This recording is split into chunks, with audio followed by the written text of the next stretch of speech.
안녕하세요. 저는 베트남 하노이에 살고 있는 응우엔이라고 합니다. 저는 17살 때부터 부모님을 도와 제법 크게 음료 공장 운영을 하고 있고 지금까지 그걸로 생계를 이어가고 있습니다. 제게는 어릴 때부터 함께 지낸 가족과도 같은 친구가 하나 있는데요. 친구의 이름은 치프입니다. 제 친구 치프는 가난한 가정 환경에서 자랐습니다. 베트남에서는 웬만하면 어려운 가정 환경에서 자라는 사람들이 많아요. 그래서 기본적으로 세월을 의미 있게 보내는 사람보다 생계를 챙기기 바쁜 사람들이 전부인 편이죠.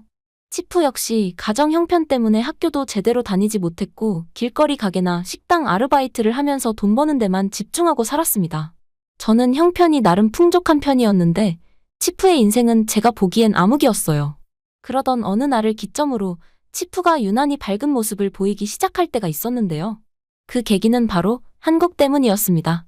치프는 K-팝에 꽂히면서부터 한국을 광적으로 사랑했어요. 물론 한국을 좋아하는 베트남인은 찾기 쉽습니다. 한국인들이 아실지는 모르겠으나 베트남에서 유독 한류 열풍이 대단한 편인 것 같아요. 그러나 그러한 분위기와 다르게 저는 한국을 별로 좋아하지 않습니다. 한국에 직접 가보지 못해서 한국을 함부로 판단하는 게 보기 껄끄러울 수 있겠지만 한국이 어떨진 몰라도 한국인들이 너무 싸가지가 없어서 한국 자체를 싫어하게 되었어요. 제가 알고 있는 한국인들은 우선 거만합니다. 선진국들 앞에서는 아무 소리 못하면서 베트남에 와서는 그렇게 떵떵거립니다. 또 우리 베트남인들이 한국을 굉장히 똑똑하고 잘 사는 나라라 생각하며 분명히 부러워할 거라고 확신하는 것 같더라고요. 한국인 대부분이 그런 마음가짐으로 베트남 사람들을 대하니 얼마나 우리를 얕보며 행동하겠습니까? 베트남 사람들이 한국을 선망하고 있다고요? 베트남에 오래 묵어보면 한국인을 바라보는 베트남인들의 진짜 속마음이 그렇지 않다는 걸 느낄 수 있을 겁니다. 적어도 제 주변은 그래요. 특히 우리 베트남인은 페이스북과 틱톡 등 미디어를 아주 활발히 이용하는 나라이기도 합니다. 누구보다 빠르게 한국의 리얼리티를 접하기 때문에 한류 문화에 가려진 한국의 진짜 모습도 잘 알고 있다고 생각합니다. 저 역시 마찬가지입니다. 저는 한국이 자살률이 높은 국가라는 걸 아주 잘 알고 있습니다. 한국이 살기 좋고 훌륭한 나라라면 국민들 자살률이 높을 리 없지 않겠어요? 한국은 자살률뿐만 문제가 아닙니다. 결혼도 안 하려고 하잖아요. 이혼율도 갈수록 늘고 있다고 들었고 대부분이 아기도 낳으려 하지 않는다고 알고 있습니다. 한국인들의 생각이 이러한 이유는 한국인들이 본인의 나라에서 행복하지 않기 때문에 나오는 결과물이라 생각합니다. 한국인들도 한국을 스스로 헬 국가라고 칭한다고 하던데요. 아마 한국인들이 보여지는 것에 집중하고 스스로를 남과 많이 비교하고 주어진 현실에 대해 끊임없이 불만족하기 때문이지 않을까 싶어요. 한국도 선진국이잖아요? 그런데도 불구하고 쓸데없이 눈도 높고 욕심도 많은 것 같아요.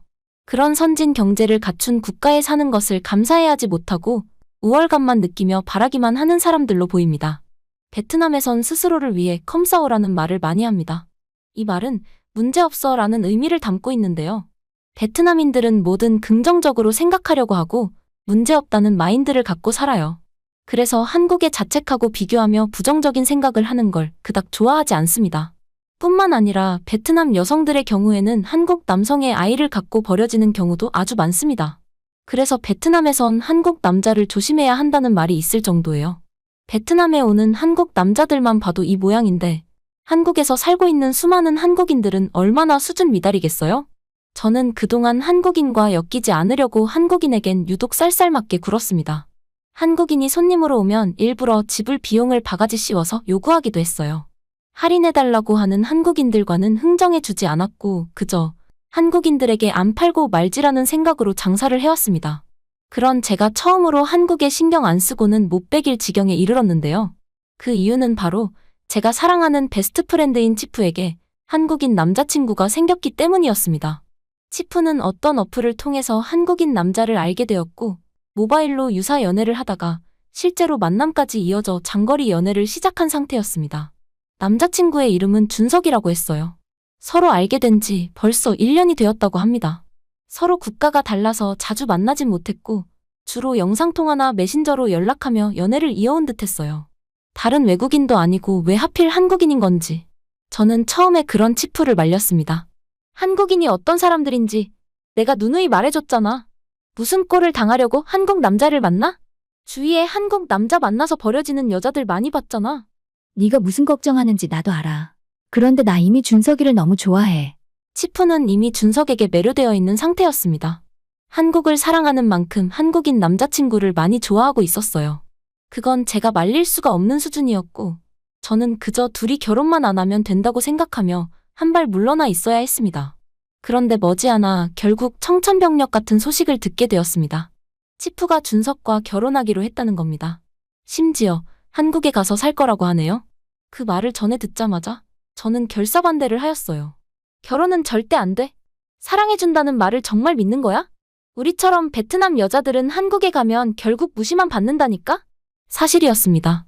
한국인 남자들은 한국인 여자들과 결혼할 형편이 안 되거나 수준이 안 될 때 베트남 여자를 찾습니다. 베트남 여자들을 만나는 한국인 남자는 베트남 여자는 언제든지 버려도 되는 쉬운 존재로 느낍니다. 그런 사람에게 시집가는 걸로 모자라 한국에 가서 살다니요. 인종차별은 따놓은 당상이나 마찬가지라고 생각했어요. 사랑하는 친구이기 때문에 저는 무조건 치프의 결혼을 말려야 한다고 결심했습니다. 그리고 저는 원래 준석이란 존재에 별로 관심이 없었습니다. 그런데 치프가 결혼한다고 하니 준석의 직업을 물어봐야 하겠더라고요. 준석의 직업을 듣고 저는 결국 치프의 등짝을 한 대 내리쳤습니다. 당황스럽게도 준석의 직업이 토스트 가게의 사장이었거든요. 치프의 말로 준석은 28살의 젊은 나이라고 했습니다. 그런데 회사를 안 다니고 길거리 토스트를 한다니요? 베트남에서 잡상인들은 먹고 사는 문제와 생명이 직결된 처지에 있는 경우가 많습니다.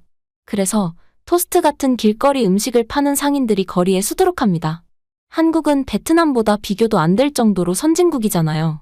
한국에서는 훨씬 더 좋은 직장이 많다고 알고 있습니다.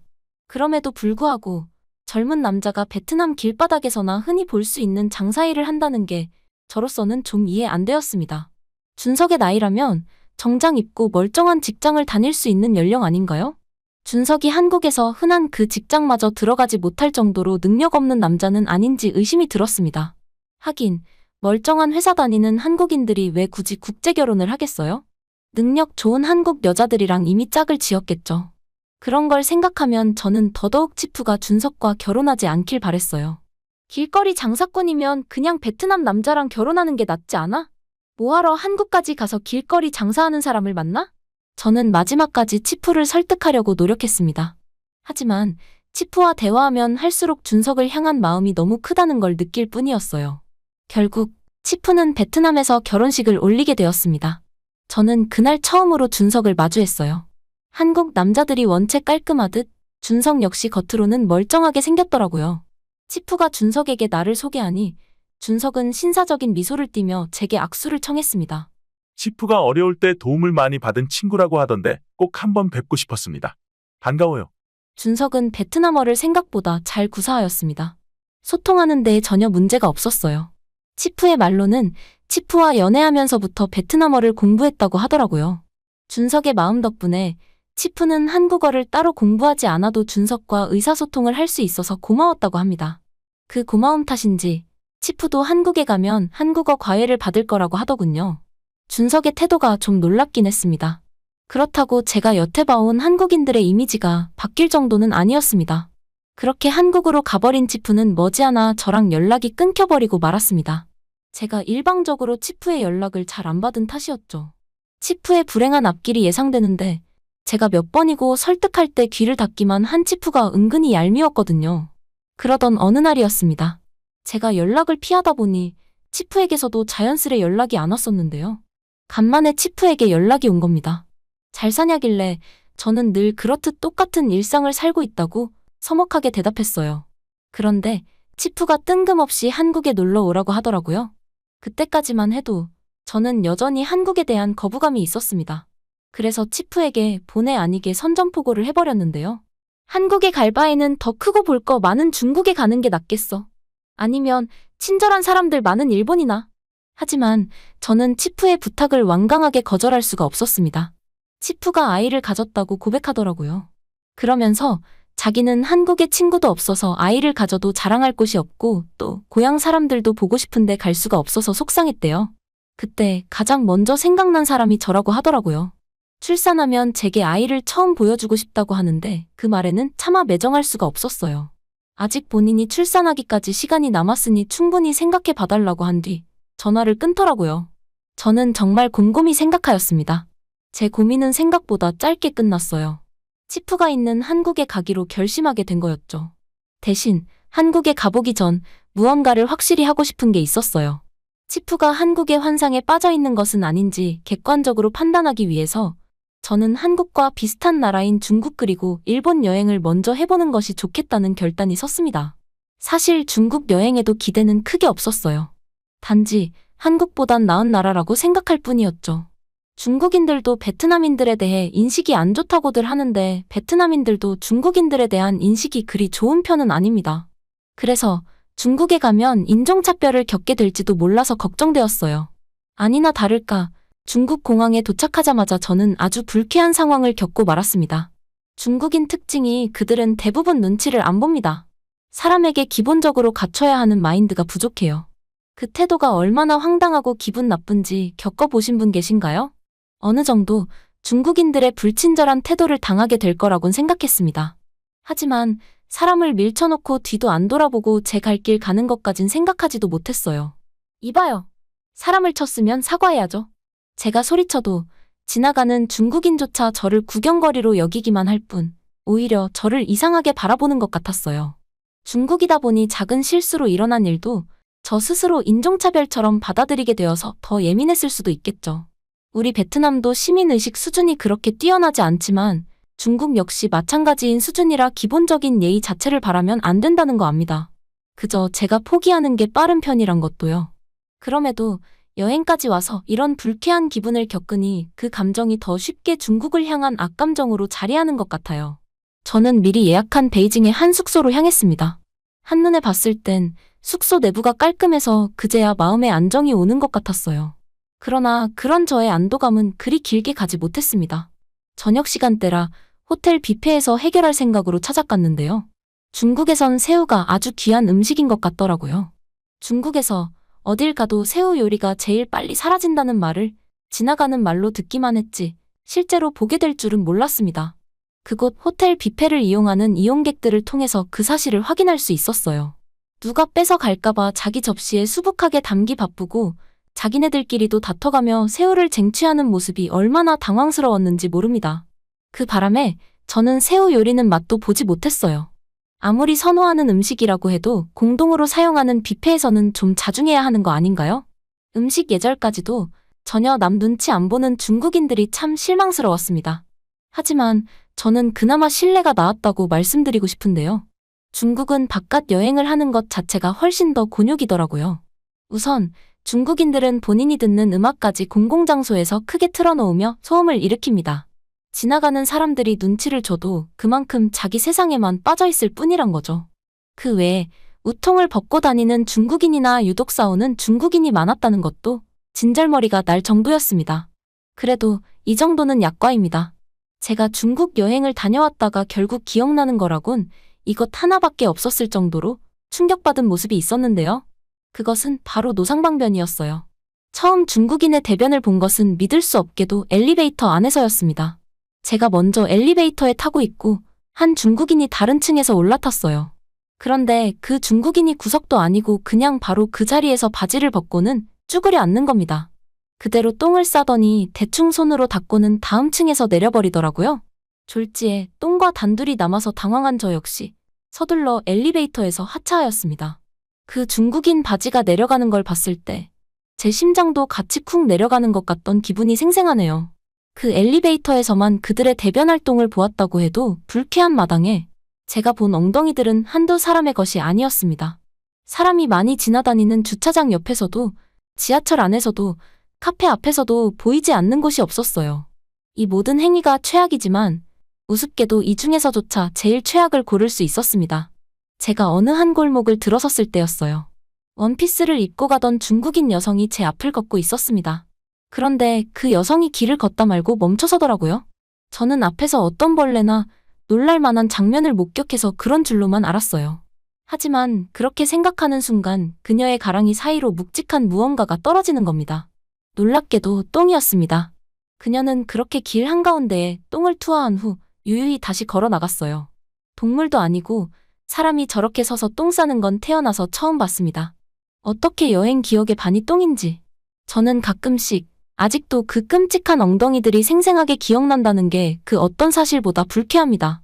그렇다고 제가 똥만 겪느라 인종차별을 안 겪은 것도 아닙니다. 중국인들이 인종차별하는 방법은 좀 많이 노골적이라서 저희 같은 사람들에게 상당히 상처되는데요. 아니나 다를까 빵을 구입하기 위해 들어간 한 카페에서 어느 중국인이 저를 향해 인종차별 발언을 하더라고요. 진짜 피부색 더럽다. 나는 개인적으로 블랙 페이스보다 브라운 페이스가 더 별로더라. 젊은 중국인 남성 무리였습니다. 저를 보고 대놓고 브라운 페이스라 부르며 낄낄대니 주변 사람들까지 제게로 시선을 집중시키는데 얼굴이 너무 달아오르더라고요. 살면서 느껴본 적 없는 치욕과 불쾌감을 중국 여행하면서 모조리 겪은 기분이었습니다. 중국에서 이틀 밤을 계획했지만 겨우 하루만 살고 나올 수밖에 없었어요. 바로 일본으로 떠날 채비를 했죠. 일본인들이 친절하다는 건 베트남에서도 어느 정도 알고 있는 소문입니다. 사실 베트남에서 일본에 대한 인식은 과거에 비해 많이 좋아진 추세입니다. 2023년도 베트남이 선호하는 이주 목적국 순위에서 일본이 1위를 차지했고 그 뒤로 미국, 대만, 독일 등이 뒤이었습니다. 그래서 저도 중국과 달리 일본에는 제법 기대가 있었어요. 하지만 기대가 너무 컸던 탓일까요? 일본 공항을 나올 때만 해도 설레었던 마음가짐이 도쿄 거리로 나오자마자 사라졌습니다. 가장 인상 깊었던 점은 생각보다 영혼이 없는 일본인들이 많았다는 것인데요. 약간 인형 같은 느낌이 들더라고요. 일본인들은 서로 불평하는 걸 꺼려해서 중국인들처럼 대놓고 험담을 하진 않는다고 들었습니다. 정말로 일본인들은 불쾌한 인종차별 발언은 하지 않았어요. 그러나 저는 일본에서 상상치도 못한 새로운 사실을 알게 되었습니다. 일본인들이 입 밖으로 험담하지 않는다고 해서 그것이 친절함과 연결되는 것은 또 아니더라고요. 일본인들이 상대방을 의식해 겉으로 티를 내지 않는다고 해서 일본인들의 속 감정이 전달 안 되는 건 아니었다는 겁니다. 중국에서와 마찬가지의 감정을 일본에서 겪게 될 줄은 꿈에도 몰랐어요. 저를 보는 일본인들의 눈빛과 태도, 저를 응대하는 부분 등에서 믿을 수 없는 느낌을 받았는데요. 제가 지하철 가는 방향을 물을 때였습니다. 제가 말을 거는 일본인들마다 저를 보자마자 주춤거렸어요. 거기까진 이해했습니다. 그런데 길을 물으니 외국어를 못한다고 무작정 피해버리는 경우가 다반사더라고요. 겨우 알려주는 일본인들도 은근슬쩍 저와 거리를 두면서 무언의 뉘앙스를 풍겼는데요. 너 못생겼어. 너 냄새나 가까이 오지 마. 라고 얘기하는 것 같았습니다. 중국에는 기대가 없어서 실망도 없었지만 일본이 그러니까 상당히 충격적이고 실망스러웠어요. 일본인들의 진정한 실체는 지하철역을 이용할 때 가장 두드러지게 나타났습니다. 제가 무거운 캐리어를 들고 계단을 내려가다가 실수로 캐리어를 놓치고 말았는데요. 물론 당연하게 도움을 바란 것은 아니었지만 기대를 또 안 한 것 아니었어요. 왜냐하면 베트남에서는 여자가 혼자 힘으로 힘들어하는 부분이 있을 때 가장 먼저 한국 남자들이 나서서 도와주거든요. 물론 그 한국 남자들은 아마 베트남 여자들을 꼬시기 위해서 도와주는 걸 거예요. 그러나 어쨌든 그 행동에 사심이 가득하다고 하더라도 한국인 남성들은 베트남 여성들에게 기본적인 매너를 보여준단 말이죠. 한국과 일본은 서로 이웃 나라니까 그런 태도 정도는 두 나라 사이의 외형 부분만큼이나 닮아 있을 거라고 생각했어요. 그러나 이게 웬일일까요? 저보다 더 많은 일본인들이 바닥에 놓여진 제 캐리어를 지나쳤음에도 아무도 도움을 주지 않는 거 아니겠어요? 오히려 그 무거운 캐리어를 계단 아래로 떨어뜨렸다고 따가운 눈초리만 받았습니다.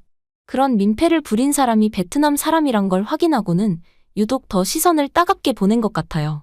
결국 저 혼자 많은 눈초리를 외면하며 캐리어로 달려갔습니다.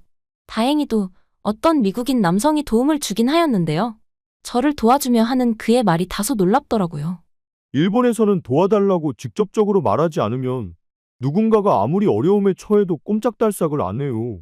여기서 일본을 향한 제 기대는 와르르 무너졌습니다.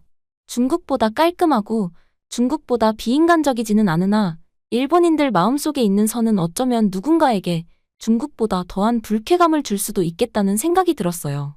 외국인들이 생각한 일본인의 친절은 정말 거칠애일 뿐인 것 같습니다. 그렇게 저는 큰 실망을 안고서 일본 여행을 마무리하게 되었어요. 짧은 여행으로 4일 정도의 시간을 보낸 후 베트남으로 돌아갔습니다. 그리고 고민을 했어요. 한국보다 중국과 일본이 더 낫다는 걸 제 눈으로 확인하고 치프에게 주장하기 위해 여행했는데 되레 한국과 중국, 일본이 다 거기서 거기란 사실만 알게 된 셈이었으니까요. 그렇게 머지않아 치프의 출산 소식이 들려왔어요. 저는 다소 석연치 않은 마음으로 한국행 비행기에 올라탔습니다. 치프가 비행기표를 끊어주는 덕분에 돈은 들이지 않고 비행기를 탈 수 있었어요. 그런데 치프가 비즈니스석을 끊어줬더라고요. 아마 한국을 안 좋아하는 제가 본인을 위해 한국을 방문하게 되었으니 미안한 마음에 비즈니스석을 끊은 것 같습니다. 아무리 그래도 이제 가정도 생긴 마당에 준석이가 겨우 길거리 토스트 장사나 하고 있다면서 돈도 별로 없을 텐데 왜 이렇게 무리를 했나 싶었어요. 그래도 덕분에 저는 공항까지 아주 편하게 쉬며 도착할 수 있었습니다. 공항에 도착하자마자 저는 캐리어를 찾기 위해 자리를 옮겼습니다. 그런데 치프 선물까지 싸우는 바람에 가방이 더 무거워진 것이 문제였어요. 중국과 일본 여행 때 챙겼던 캐리어도 제게 큰 편이라 버거웠는데 한국에 가져온 캐리어는 1.5배가 더 큰 가방이라 쉽지 않았습니다. 그래도 한국인에게 도움을 청할 생각은 없었습니다. 그런데 당황스럽게도 옆에 있던 한국인들이 서슴없이 도와주더라고요. 그 한국인들이 남성분이었다면 집적거릴 생각 말라고 냉정하게 뿌리쳤을 텐데 여성분들이 나서서 도와준 것이라 꿍꿍이가 있다고 볼 수 없었어요. 그리고 영어를 좀 하는 한국인 여성 한 명이 제게 의외의 인사를 건네더라고요. 한국에 놀러 와주셔서 감사해요. 한국에서 즐거운 여행 되셨으면 좋겠습니다. 일면식도 없는 사이에 그런 인사를 건네받은 적은 처음이었습니다. 그녀들의 행동이 어떤 대가를 바라고 한 것도 아니라서 더 얼떨떨했어요. 일단은 저도 도와주고 인사해준 한국인 여성들에게 감사 인사를 전했습니다. 공항에는 치프가 마중 나와 있었습니다. 오랜만에 보는 치프는 임신 때문인지 살이 조금 쪄 있었어요. 제 충고를 외면하고 한국으로 가서 살고 있는 치프가 미웠었는데도 오랜만에 만나니 옛 추억이 더 많이 떠올라서 반가웠습니다. 치프는 준석이 공항 입구 쪽에 거의 도달했다며 급하게 저를 데리고 이동하였습니다. 그렇게 공항 밖으로 나온 저는 치프가 어느 한 방향을 향해 손을 흔드는 곳을 보고서 깜짝 놀라고 말았습니다. 치프가 말하는 준석의 차량은 다름 아닌 포르쉐 종이었어요. 포르쉐 중에서도 비싼 종류더라고요. 그 모습을 보니 치프가 생각과 다르게 거지처럼 살고 있진 않구나 싶어서 조금 안도할 수 있었습니다. 준석과 짧게 인사를 나눈 후 저는 치프와 못다한 이야기를 하며 서울로 향했습니다. 그리고 준석과 치프가 저를 위해 손수 가이드가 되어주겠다며 깜짝 서프라이즈 의사를 밝혔어요. 그렇게 서울 도심의 거리를 지나쳐 가는데 처음 보는 한국의 모습에 눈을 뗄 수가 없었습니다. 서울 곳곳은 휴대폰으로 봤던 것보다 훨씬 세련미가 풍겼어요. 일본의 거리보다 시원했고 중국의 거리보단 깔끔하더라고요. 저희는 한우를 대접하겠다는 준석의 배려에 소고기 식당을 방문하였습니다. 그런데 건물이 생각보다 컸고 마침 또 점심시간이라 사람이 너무 많을 것 같았어요. 아니나 다를까 안에 들어가니 역시나 한국인들이 너무 많더라고요. 솔직히 저도 모르게 위축될 수밖에 없었습니다. 한국인들이 속으로 베트남인인 저를 욕하고 있을까봐 걱정되었거든요. 그리고 그 걱정은 결국 현실이 되고 말았어요. 제가 그 식당에서 아주 이색적인 경험을 하고 말았거든요. 준석이만 화장실을 다녀온다고 자리를 비웠을 때 일어난 일이었습니다. 그 식당에는 셀프 반찬 코너가 따로 있었어요.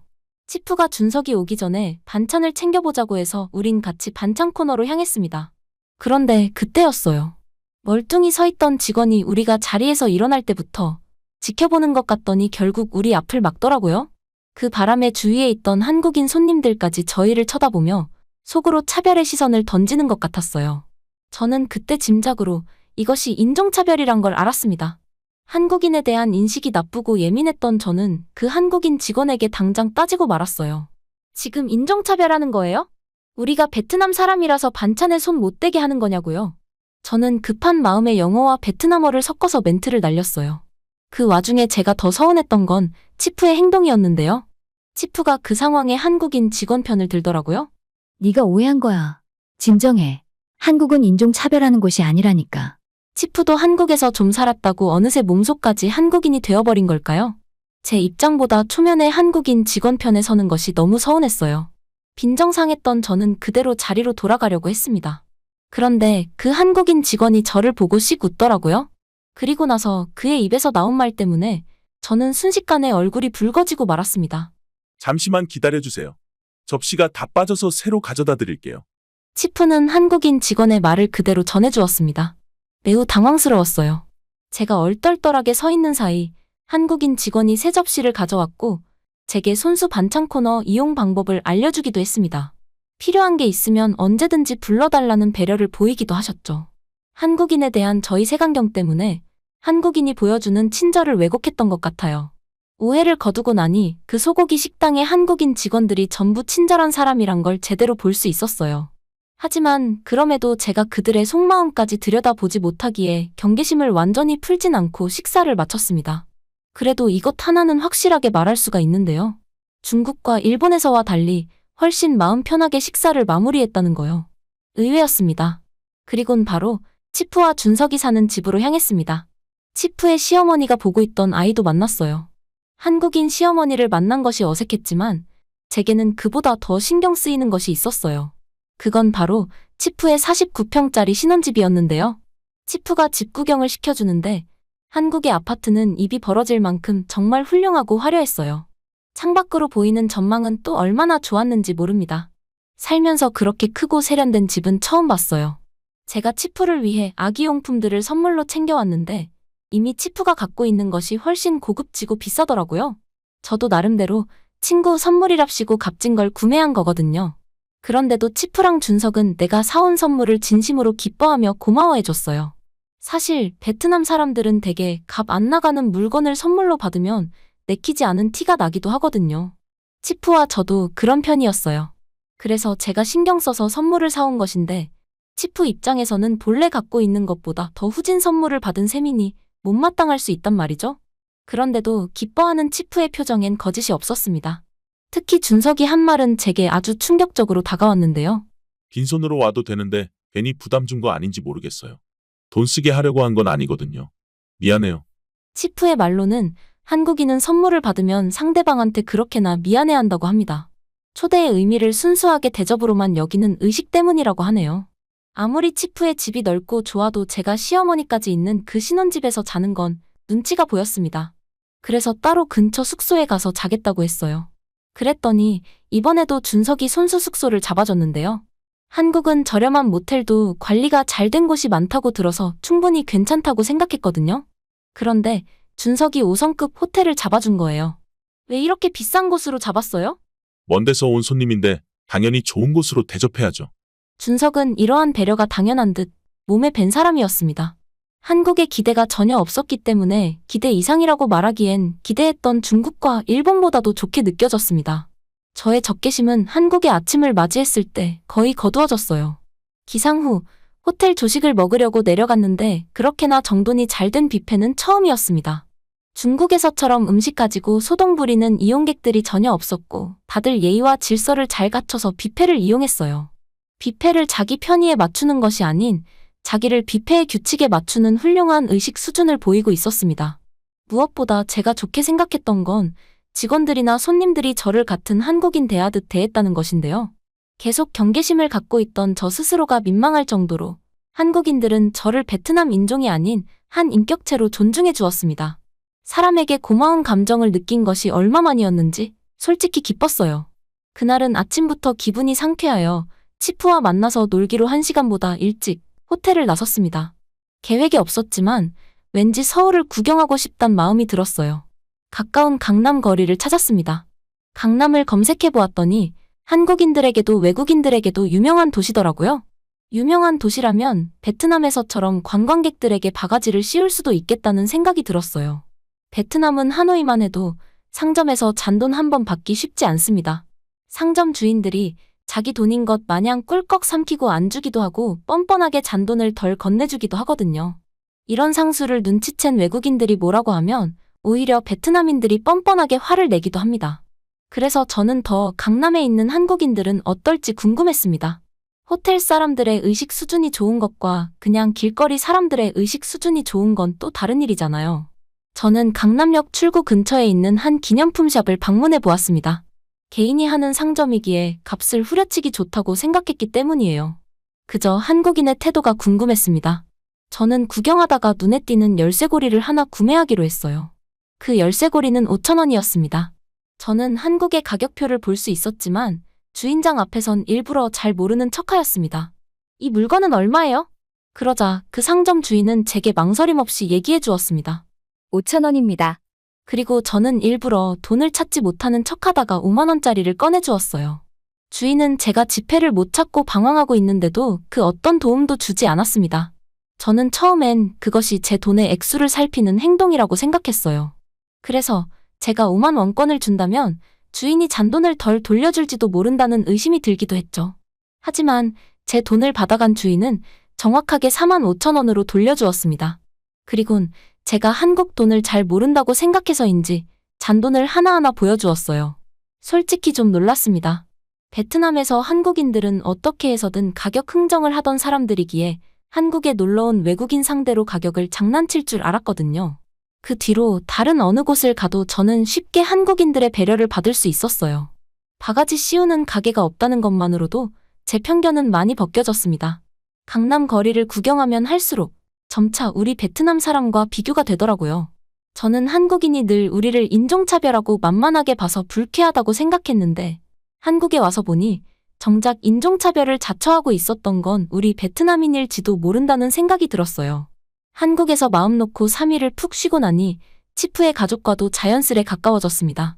치프 말로는 한국은 경제 강국이라서 길거리 장사를 하더라도 인기만 얻으면 떼부자가 된다고 하더라고요. 길거리 장사만으로 부자가 될 수 있다는 사실이 믿기지 않아서 신기했습니다. 그동안은 한국을 직접 본 적이 없어서 몰랐는데 한국에서는 정장 입고 회사를 가는 것보다 사업 하나 잘 되는 것이 더 성공한 인생이란 걸 이제는 알 수 있었어요. 중국과 일본을 미리 다녀오지 않았다면 한국의 장점을 또 저만의 색안경으로 다르게 봤을 겁니다. 사람은 떠날 때의 마음이 진짜라고 하던데 한국을 떠날 때의 제 마음은 아쉬움과 만족스러움으로 가득했습니다. 이런 제 마음이 이미 한국 수준에 대한 증명이 아닌가 싶습니다. 베트남으로 돌아가는 비행기 편도 준석이 비즈니스석으로 또 끊어주었습니다. 이제는 치프의 인생이 걱정되지 않았어요. 오히려 한국 남자를 만나 한국에서 살고 있는 치프가 부러웠습니다.